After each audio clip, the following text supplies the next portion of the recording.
एक बड़े से जंगल में भूरी नाम की सांवली चिड़िया रहती थी। भूरी के पिता का देहांत हो चुका था।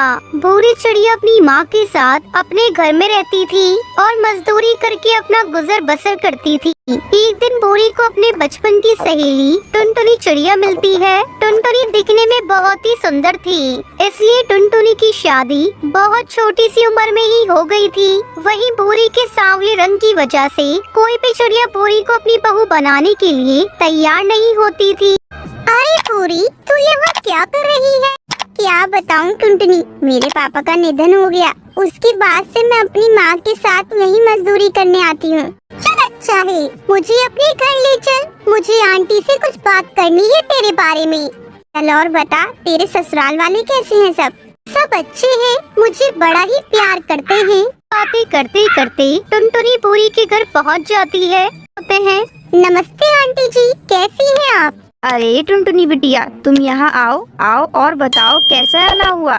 आंटी जी, मुझे आपसे भूरी की शादी के बारे में कुछ बात करनी थी। मेरे पति के दोस्त है, उनका नाम कालू है। कालू भैया ने भूरी को मेरी शादी के टाइम पर देखा था और उन्हें भूरी बहुत ही पसंद है और वो भूरी से शादी करना चाहते हैं। अगर आप कहे तो मैं बात आगे बढ़ाऊं? हाँ बिटिया, इससे अच्छी क्या बात है। मैं तो चाहती ही हूँ कि मेरी भूरी को भी एक अच्छा सा जीवन साथी मिल जाए। लेकिन टुनटुनी, कालू को भूरी के रंग से कोई परेशानी तो नहीं है? नहीं आंटी, कालू भैया को भूरी के रंग से कोई परेशानी नहीं है। उन्हें तो भूरी बहुत ही ज्यादा पसंद है। लेकिन कालू भैया भूरी से कल की कल ही शादी करना चाहते हैं। ठीक है टुनटुनी बिटिया, अगर तुम कह रही हो तो मैं अपनी भूरी का हाथ कालू को देने के लिए तैयार हूँ। लेकिन हम गरीब लोग हैं, ज्यादा कुछ दे नहीं पाएंगे। कालू को ये बात तो पता है। मैंने कालू भैया को सब बता दिया है। कालू भैया ने तो यहाँ तक कहा कि वो भूरी के साथ कोर्ट मैरिज कर लेंगे। मैं उनको बुलाकर कल ही भूरी की कोर्ट मैरिज करवा देती हूँ। बताइए आंटी, कैसा रहेगा? हाँ टुनटुनी बिटिया, ये तो बहुत ही अच्छा रहेगा। अगले दिन सुबह टुनटुनी चिड़िया भूरी को लेकर कोर्ट आती है और कालू भी आ जाता है। टुनटुनी कालू और भूरी की कोर्ट मैरिज करवा देती है और कालू बड़ी ही खुशी खुशी भूरी को अपने साथ अपने घर लेकर चला जाता है। कालू जैसे ही अपने घर पहुंचता है, कालू की माँ भूरी को देखकर गुस्से से लाल पीली हो जाती है। कालू, ये तू कैसी काली कलूटी सांवली बहू को लेकर आया है? मैंने तुझसे कहा था ना कि कुछ दिन रुक जा, मैं तेरे लिए चांद सी सुंदर बहू ढूंढ लूंगी। लेकिन तूने मेरी एक बात नहीं सुनी। मुझे कोई चांद से दिखने वाली पत्नी नहीं चाहिए। मेरी भूरी भले ही सांवली है, मगर दिल की बहुत अच्छी है और मैं अपनी भूरी से बहुत प्यार करता हूँ और तुम्हें भी इसे अपनी बहू स्वीकार करना होगा। मैं इस काली कलूटी दिखने वाली चिड़िया को अपनी बहू नहीं स्वीकार करूँगी, चाहे तू कुछ भी कर ले। भूरी चिड़िया अपनी सास की बातें सुनकर फूट फूट कर रोने लगती है।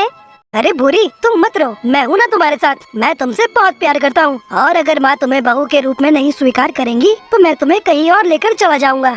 सुंदरी कौवे जैसे ही कालू की ये बात सुनती है, नहीं कालू बेटा, ऐसा मत बोल। तू अपनी बूढ़ी माँ को यूँ अकेला छोड़कर नहीं जा सकता। ठीक है माँ, रोना बंद करो। मैं तुम्हें छोड़कर कहीं नहीं जा रहा हूँ, लेकिन तुम भूरी के साथ जरा भी बुरा बर्ताव मत करना और उसे सांवली या काली कलूटी मत कहना। हाँ बेटा, मैं भूरी को बहुत प्यार करूँगी, उसे जरा भी बुरा भला नहीं कहूँगी। भूरी अपनी सास की बात सुनकर खुश हो जाती है और अपने पति के साथ हंसी खुशी अपना जीवन बिताने लगती है। ऐसे ही कुछ दिन गुजर जाते हैं। सुंदरी कौवी अपने मन में सोचती है, पता नहीं कब तक मुझे इस काली कलूटी चिड़िया को अपने घर में रखना पड़ेगा। मुझे कोई सुंदर सी चिड़िया मिल जाए तो मैं अपने कालू की शादी उसके साथ करवा दूं। तभी सुबह सुबह कालू की मौसी हरी तोती कालू के घर आती है। अरे सुंदरी दीदी, कैसी हो? और मेरा कालू कहाँ है? हरी, आज तुम यहाँ कैसे आ गई? कालू तो काम से जंगल गया है।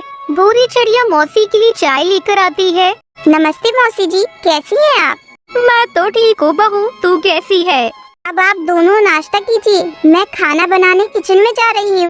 क्या सुंदरी दीदी, ये कैसी सांवली सी बहू लेकर आई हो? मेरा कालू कितना अच्छा है। तुम्हें यही काली कलूटी चिड़िया मिली थी क्या मेरे कालू के लिए? क्या बताऊं बहन, ये कालू ही है जिसे ये काली कलूटी चिड़िया पसंद आ गई। मैं थोड़ी ना शादी करवाने गई थी, कालू ने तो इसके साथ कोर्ट मैरिज करी है। सुंदरी दीदी, मैं तो कहती हूँ तुम इस काली कलूटी चिड़िया को मार दो और कालू की दूसरी शादी करवा दो किसी सुंदर चिड़िया के साथ। दीदी, क्यों न इस भूरी के खाने में जहर मिलाकर दे दूँ, और जब ये मर जाएगी तब तो कालू दूसरी शादी करने के लिए तैयार हो जाएगा। तभी कालू कौवा घर वापस आ जाता है और दोनों की बातें सुन लेता है। मौसी, क्या कह रही है आप? मेरी भूरी को जान से मारने के लिए कह रही है? मैं तो आपको कितना अच्छा समझता था, लेकिन आप मेरा बसा बसाया घर तोड़ना चाहती हैं। कालू, कालू बेटा, तू तो अपने काम पर चला गया था ना, तो वापस कैसे आ गया? मैं अपने खाने का टिफिन भूल गया था, तो वही लेने आया था। लेकिन अच्छा ही हुआ जो मैं टिफिन लेने वापस आया। कम से कम आप दोनों की काली करतूतें तो सामने आ गई। अगर मैं नहीं आता तो आप दोनों ने मेरी भूरी को जान से मारने का पूरा प्लान बना लिया था। नहीं कालू, तुम्हें जरूर कोई गलत फहमी हुई है, मैं ऐसा नहीं बोल रही थी। बस चुप हो जाओ मौसी, मुझे तुम्हारी एक भी बात नहीं सुननी है। तुम्हें तो मैं पुलिस के हवाले करके ही रहूँगा। हरी तोती जैसे ही पुलिस का नाम सुनती है तुरंत कालू के घर से भाग जाती है।